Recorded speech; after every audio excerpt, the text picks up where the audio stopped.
Hello guys, and welcome to part 2 of my F1p train optical detection video. This is actually version 2 of the system now, showing a bit more functionality that you can bring to your layout with just the single board. We showed you this board last time. This is exactly the same board as we're using this time, but for some of the functions such as the switches on the control panel and the LCD display, we need a smaller board like this one here, which contains 5 resistors, and that will allow you to do more. So the first thing you will have noticed is the LCD display here, which is where the feedback from the sensors is now displayed. So it shows it names the positions of the sensors and if there's currently a train over them or not. At the top here we've got an on-off. That depends on the floodlighting, and that will go to on if we turn all the floodlighting on. 78 is the average light value between 0 and 100 currently. So if we turn the lights off, that'll probably drop down. We've got the layout name, and 1 of 2 is new. It's home screen 1 of 2. So there's 2 screens now, and we've managed to get a menu system working as well. So if we move over to the control panel, this is the top row of switches is what's used to control it. Only 2 of them are actually in use for the microcontroller. And the first one is our signals on and off, and the station lights on and off. That is on a separate circuit, not controlled by the microcontroller. This one is our floodlights on and off. It is controlled by the microcontroller, and it links back to the LCD display for feedback, and it turns on all the floodlights around the layout.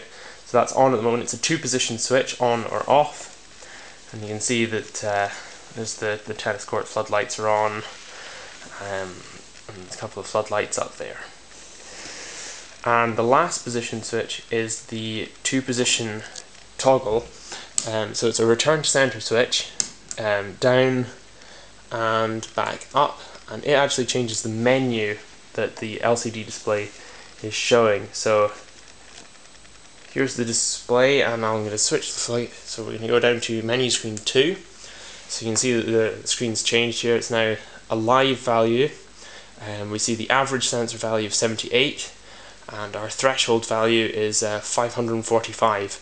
This is calibrated on startup and can also be manually calibrated through the menu system.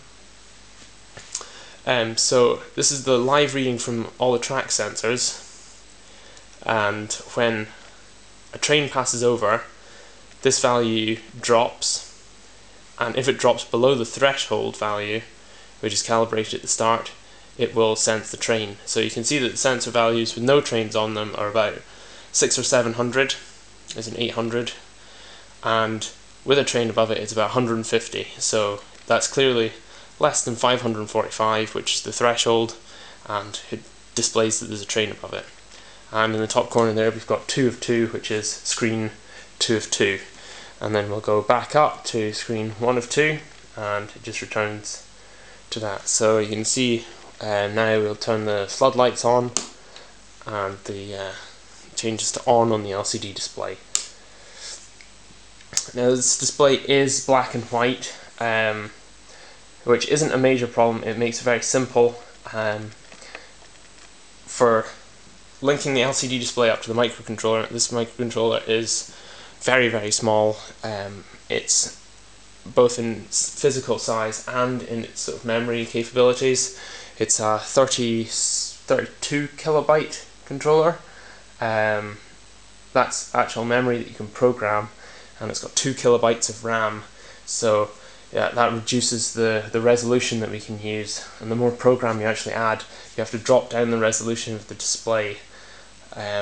So there's a slight disadvantage, but it can be worked around. Like you can see here, it's still quite a good display, and we've got 2 menu screens, we've got lots of sensors coming in. So apart from that, we've got underneath all the wiring. It's mounted in exactly the same way. That is the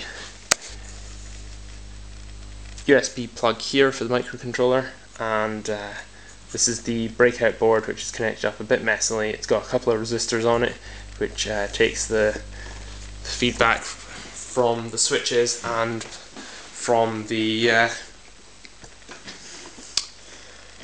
and what sort of displays outputs to the LCD display.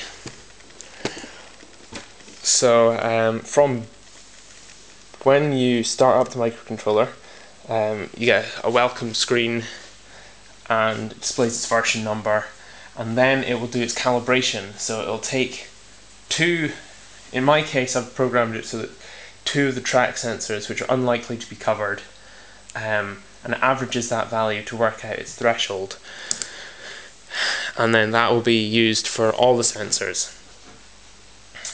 If you've got room or not using a sensor, it might be a better idea to have a sensor somewhere like on your control panel to act as a dummy, so when it starts up it looks at that value and then uses it as the threshold value.